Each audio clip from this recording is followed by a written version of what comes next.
सो दोस्तों अभी हम लोग आ चुके हैं बिल्कुल हमारे नॉर्मल स्क्रीन के ऊपर। एंड दोस्तों यहाँ पे हम लोग कवर करने वाले हैं एक ऐसा सवाल, एक ऐसा कमेंट जो कि बहुत अलग अलग टाइप से, मतलब देखिए डिफरेंट डिफरेंट टाइप के कमेंट्स आते रहते हैं। बट अगर इन सभी कमेंट्स की अगर मैं समरी निकाल दूँ तो इसका ये एक ही सवाल यहाँ पे बनता है। तो वो सवाल कौन सा है एंड उसका जवाब क्या है, तो वही सारी चीज़ें मैं अभी आप लोगों को इस वीडियो के माध्यम से यहाँ पे एक्सप्लेन करने वाला हूँ।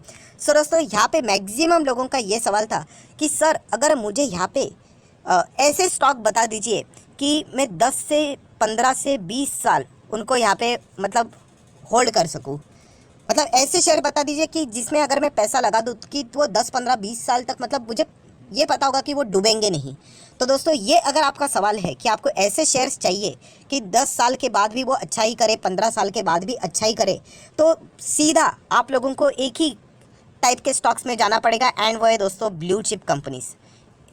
सवाल ही नहीं उठता। ब्लू चिप या फिर आप चाहो तो उनको लार्ज कैप स्टॉक्स भी ऐसे बोलते हो, क्योंकि mid cap, small cap, micro cap तो छोड़ ही दीजिए, उनकी कोई गारंटी नहीं होती। मतलब आज के दिन की अगर हम लोग बात करें, कोई मिड कैप है, कोई स्मॉल कैप है, कोई माइक्रो कैप है, वो आज के दिन यहाँ पे अच्छा कर रहा है, 1000-2000% चल रहा है। 10 साल के बाद पता नहीं, क्योंकि देखिए मार्केट है, यहाँ पे 10 दिन के आगे क्या होगा ये भी किसी को पता नहीं होता है। तो 10 साल की गारंटी कोई कैसे दे पाएगा।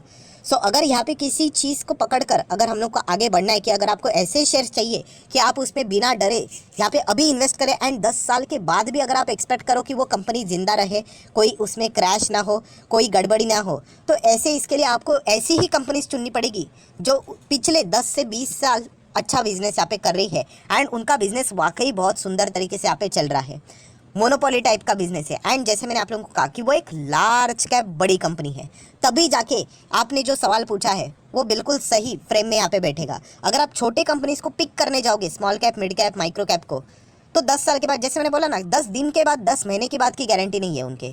बट अगर मैं ऐसे आप लोगों को अभी लार्ज कैप स्टॉक बता दूंगा, वहाँ पे अगर आप जाना चाहते हो तो जा सकते हो। वहाँ पे SIP भी आप कर सकते हो बिंदास, बिना डरे।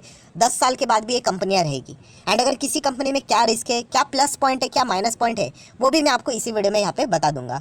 तो चलिए अभी आ जाते हैं, एक एक कंपनी को स्टार्ट करते। देखिए मैंने आप लोगों को जैसे आप लोगों ने सवाल पूछा था उसी हिसाब से बताना चाहूँगा कि आप 10 साल 20 साल की बात यहाँ पे कर रहे हो, तो प्रोबेबली हम लोग क्या करेंगे, हर एक बिजनेस को, सेक्टर को, उसका जो लीडर रहता है उसी के साथ अगर आप जाओगे तो आपका पैसा सेफ भी रहेगा एंड थोड़ा सा आपने डाइवर्सिफाइड भी करना चाहिए। ऐसा नहीं कि एक ही स्टॉक पे पूरा पैसा लगा दिया तो फिर आप रिस्क लेके ही चल रहे हो, क्योंकि मार्केट है, बता नहीं सकते, कोई भी स्टॉक का कभी भी कुछ भी हो सकता है। तो चलिए यहाँ पे एक एक स्टॉक को शुरुआत कर रहे थे। सबसे पहले नंबर 1 स्टॉक, जैसे कि बोला गया है तो IT सेक्टर। IT सेक्टर का नंबर 1 स्टॉक में आप बिंदास यहाँ पे निवेश कर सकते हो।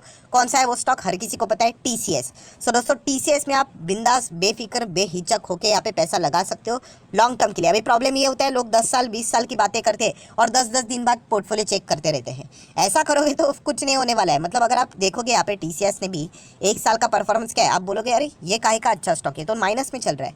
अभी आप ही ने बोला ना कि इतना आपको 10-10 साल लंबा चलना है मिनिमम, तो यहाँ पे आप देख सकते हैं 5-5 साल का डेटा, 141%, मतलब 5-5 साल में आपका पैसा डबल से भी ज़्यादा हो रहा है, right. And maximum chart pattern भी अगर आप देखोगे तो अच्छा ही है। तो TCS के साथ आप बिना डरे जा सकते हो। 10 साल क्या, 20 साल बाद भी ये कंपनी रहने वाली है। टाटा ग्रुप की कंपनी है, और क्या चाहिए, डेट फ्री कंपनी है, बैलेंस शीट भरा पड़ा हुआ है, ज़बरदस्त है। अभी और मैं इसके बारे में क्या बोलूँ, अननेसेसरी टाइम वेस्ट हो जाएगा। सो TCS के साथ आप बिना डरे ऐसे जा सकते हो। देन अगर आप लोगों को नेक्स्ट कंपनी के साथ जाना है तो कौन सा बिजनेस है ये, तो दोस्तों बहुत बार मैंने इसको भी कवर किया है, पेंट सेक्टर। पेंट सेक्टर में नंबर 1 कौन है, एशियन पेंट। जा सकते हो बिना डरे, आप आगे कंटिन्यू यहाँ पे कर सकते हो। बहुत ही सुंदर कंपनी। इनफैक्ट यहाँ पे भी अगर आप देखोगे 5 साल का रिटर्न कितना है आपका, 160%, राइट। ये थोड़े से बड़े साइज की कंपनी, डोंट एक्सपेक्ट कि यहाँ पे आपको 1000-2000% मिले, क्योंकि लार्ज कैप कंपनी इतना यूजुअली रिटर्न्स नहीं देती, यूजुअली। तो ये पॉइंट आपको पता है यहाँ पे होना चाहिए। आपने जैसे कहा कि आपका टाइम फ्रेम बड़ा है ना, एंड आप टेंशन लेस, मतलब कल अगर बाजार में ये हड़कम मच गया, ये हेडलाइन सामने आ गई, अरे बाजार क्रैश हो रहा है करके, कुछ तो गड़बड़ हो गई करके, कोरोना जैसी स्थिति आ गई करके, तो भी आप इन्हें बिना डरे इन कंपनीज में पैसा लगा सकते हो। ये इस प्रकार की कंपनी है, मतलब आप बिंदास चेन की नींद सो सकते हो, इतना तो मैं आपको यहाँ पे गारंटी कर सकता हूँ। नेक्स्ट अगर हम लोग बात करेंगे दोस्तों, तो यहाँ पे एडेंसिव्स, इसमें मतलब यहाँ पे काम करने वाली number 1 company Pidilite industry, yes, construction के लिए भी बहुत सारी चीज़ें इसमें इस्तेमाल की जाती है। केमिकल इंडस्ट्री की अगर हम लोग यहाँ पे बात करें, फेविकॉल तो आप लोगों ने सुना ही होगा, तो उसमें ये नंबर 1 है। एंड यहाँ पे भी आप देख सकते हैं 5-5 साल में 200-250% के बीच में 225% रिटर्न मिलना, ये तो मतलब सुपर डुपर हिट। क्योंकि ये कंपनी तो है तो फंडामेंटल स्ट्रॉन्ग, एज सच कुछ होगा नहीं, लॉन्ग टर्म के लिए इसकी गाड़ी चलती रहेगी चलती रहेगी चलती रहेगी। तो डेफिनेटली आप पिडिलाइट इंडस्ट्री को भी कंसिडर कर सकते हो। सो ये भी बहुत ही बढ़िया स्टॉक है, यहाँ पे आप ज़रूर मतलब फोकस में रखना है इन कंपनीज को। दैन अगर हम लोग बात करें दोस्तों, तो बैंक्स, अभी बैंक में नंबर 1 कौन सा है, आप उसके साथ जा सकते हो, तो हर किसी को पता है HDFC bank. Sir HDFC bank की तो बात ही मत कीजिए, ये तो भागता ही नहीं है। देखिए आपका नज़रिया अगर लंबा है ना, तो यहाँ पे एंड आपको पैसा सेफ भी यहाँ पे रखना है, तो ऐसे स्टॉक्स के साथ फिर आपको जाना ही पड़ेगा। 1 साल में कुछ भी नहीं, बट 5 साल में कितना है सर, 60% 5 साल में ये कोई रिटर्न्स हुए। तो देखिए दोस्तों, ऐसा नहीं है, हर एक सेक्टर में इस प्रकार की चीज़ें यहाँ पे होती है। हर सेक्टर में आप किसी के इसमें जाओगे, आपका पैसा, इसलिए तो मैंने आपको कहा कि आपको पोर्टफोलियो को डाइवर्सिफाइड रखना है। आपके 10 में से 10 स्टॉक मतलब बोलते हैं ना 100% चलेंगे या फिर 200% रिटर्न्स देंगे, कोई गारंटी नहीं है। एक आध दो स्टॉक ऐसा रहेगा जो कि बहुत टाइम लेगा, कुछ रिटर्न्स ही नहीं देगा आपका, बट एक आध दो स्टॉक ऐसे रहेगा जहाँ पे आपने 100 एक्सपेक्ट किया ना, वो तो 300 देके जाएगा। ये मार्केट की खूबी है, राइट। इसीलिए तो डाइवर्सिफाइड किया जाता है। हम लोग तो हमारा बेस्ट देने की कोशिश करेंगे, बट ज़रूरी नहीं है कि हर एक सेक्टर अच्छा ही करे करके। सो ये एक सेंसिबल चीज़ है। प्रॉब्लम क्या होती है, हम लोग देखते हैं अरे ये स्टॉक, ये सेक्टर अच्छा कर रहा है, वो अगर एस नाम का सेक्टर कोई अच्छा कर रहा है, वहाँ पे आपको किसी स्टॉक में 200-250% मिल गए, एंड अगर उसमें ही आपने पूरा पैसा लगा दिया, बैंड बच जाएगी। क्यों? क्योंकि उसका भी टाइम, वो उस शायद से उस सेक्टर का पीक टाइम रहा होगा, बाद में उसका भी टाइम आएगा, नीचे आएगा, तब आप फंस जाओगे। तो इसलिए डाइवर्सिफाइड करके रख लेना। आईटी सेक्टर अभी नीचे आ रहा है, कोई आईटी खत्म नहीं हुआ है, आईटी आगे, आईटी सेक्टर कभी खत्म हो ही नहीं सकता, राइट। ये इस प्रकार की चीज़ें यहाँ पे चलती रहती है। इसलिए कहता हूँ कि इस सेक्टर को डाइवर्सिफाइड करके रखो, एंड हर एक सेक्टर एक साथ मतलब नहीं चलेंगे। कभी कभी यहाँ पे जैसे मैंने आपको बताया ABCD है, देन EFZX, ऐसे कोई भी आप पकड़ लेना। कभी ये नहीं चलेगा, कभी ये नहीं चलेगा, कभी ये वाला तो 4-4 5-5 गुना भागेगा, कभी ये ट्रिपल भागेगा, कभी ये 2 गुना भागेगा, कोई एक ऐसा रहेगा जो रिटर्न ही नहीं देगा, बिल्कुल फ्लैट, बट एग्रीगेटली आपका पूरा पोर्टफोलियो का रिटर्न रहेगा जो आप चाहते थे वैसा ही रहेगा। तो इसलिए पोर्टफोलियो बनाने की सलाह दी जाती है एंड डाइवर्सिफिकेशन की सलाह दी जाती है। तो ज़रूर HDFC बैंक को भी आप चाहो तो अपने पोर्टफोलियो में ऐड करके चल सकते हो।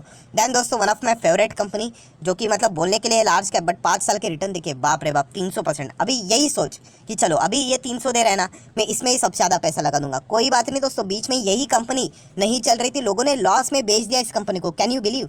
लॉस में बेच दिया, क्यों? नहीं चल रहा था ये वाले से टाइम पे, और बाद में जब भागा तो आ गए वापस हायर लेवल पे खरीदने के लिए। क्यों? क्योंकि बिजनेस की क्लैरिटी नहीं। कौन सी ये कंपनी है? Number 1 Tata group, Titan company. तो आप मुझे कितना भी पूछो, मैं तो इस कंपनी के बारे में बोलते ही रहूँगा, कोई रोक नहीं सकता आपको। इनफैक्ट अच्छे अच्छे इन्वेस्टर जो एडवाइस देते हैं उनको भी पूछो, वो कभी ना नहीं बोलेंगे आपको। टाइटन जैसी कंपनी को कौन ना बोल सकता है, प्रोवाइडेड आपका नज़रिया लंबा होना चाहिए। शॉर्ट टर्म के लिए ट्रेडिंग का व्यू अलग हो सकता है, बट लॉन्ग टर्म के हिसाब से बढ़िया कंपनी है। आप ज़रूर इसके बारे में सोच लेना, अच्छे खासे रिटर्न्स आप लोगों को ज़रूर यहाँ पे मिलेंगे ही मिलेंगे। सो आई गेस आप यहाँ पे देख रहे हैं दोस्तों, मैं सारे के सारे आपको सेक्टर लीडर बता रहा हूँ, क्योंकि आपके जो सवाल थे उसके हिसाब से मुझे ये जवाब देना यहाँ पे पड़ रहा है। और जवाब दे रहा हूँ मतलब मैं एजुकेशनल कंटेंट के हिसाब से बात कर रहा हूँ, यहाँ पे ये कोई रिकमेंडेशन नहीं है। नेक्स्ट बात करेंगे दोस्तों ऑटो सेक्टर। ऑटो में भी बहुत सारे बड़े बड़े धाकड़ कंपनीज है, मारुति जैसी कंपनी है, बट अगर आप थोड़ा सा अच्छे रिटर्न्स के साथ जाना चाहते हो तो महिंद्रा एंड महिंद्रा, इसके साथ भी आप यहाँ पे जा सकते हो। महिंद्रा ग्रुप के कंपनी के ऊपर क्या डाउट खाना, महिंद्रा कितना बड़ा ग्रुप है यहाँ पे। एंड अभी आप देख सकते हैं यहाँ पे पूरा रिकवरी मोड हम लोग को देखने को यहाँ पे मिल रहा है। 2018 से ऐसी ही गिरावट थी, बाद में हम लोग को पूरा ऐसा रिकवर देखने को यहाँ पे मिल रहा है, क्योंकि जैसे मैंने आपको बताया था कि साइकिल है। 2018 उनका साइकिल नीचे था, आज उनका साइकिल बिल्कुल पीक के आसपास हम लोग को देखने को यहाँ पे मिल रहा है। तो ऐसे कंपनी आने वाले समय में बहुत अच्छा करेंगे। ये देखिए 5 साल आप देख सकते हो, अच्छा परफॉर्मेंस देखने को यहाँ पे मिल रहा है। एंड मैक्सिमम चार्ट पैटर्न भी आप देख सकते हो। तो Mahindra and Mahindra auto sector के लिए लीडर के हिसाब से आप आगे बढ़ सकते हो। देन ज़्यादा टाइम वेस्ट नहीं करूँगा, NBFC के हिसाब से बजाज फाइनेंस, कमाल की कंपनी, अफलातून कंपनी, बहुत ही शानदार, बहुत ही मतलब ज़्यादा कुछ बोलने की ज़रूरत नहीं, आप ज़रूर इसके बारे में सोच सकते हो।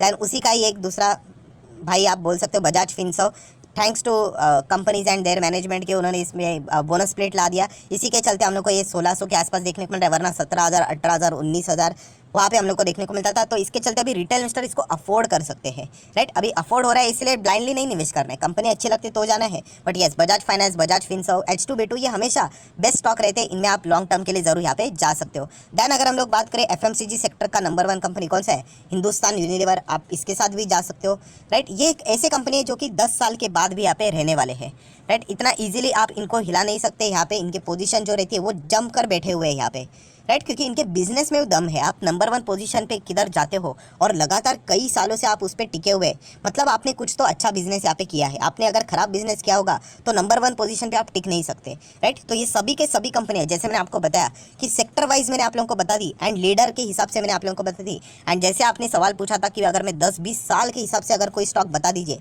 तो मैं आपको ऐसे ही ये स्टॉक बता सकता हूँ, क्योंकि छोटे कंपनी की कोई गारंटी नहीं। छोटे कंपनी में फटाफट मॉडिफिकेशन की भी ज़रूरत पड़ती है। कल कुछ का अगर गड़बड़ हो गई तो हमें फटाक से निकलना भी पड़ता है। बट ये कंपनियां कुछ ऐसी है जो कि कई सालों से, जब निफ्टी 50 स्टार्ट हुआ तो तब से बिजनेस कर रही है। सो डेफिनेटली आप इनके ऊपर वो ट्रस्ट यहाँ पे रख सकते हो एंड आगे यहाँ पे बढ़ सकते हो। सो आशा करता हूँ आप लोगों का जो डाउट था उसके हिसाब से सारी चीज़ें मैंने कवर कर ली है। तो वीडियो अच्छा लगे तो ज़रूर ज़रूर ज़रूर लाइक कर देना, दोस्तों के साथ शेयर कर देना। एंड डीमैट अकाउंट अगर आपने अभी तक ओपन नहीं किया है तो लिंक नीचे डिस्क्रिप्शन में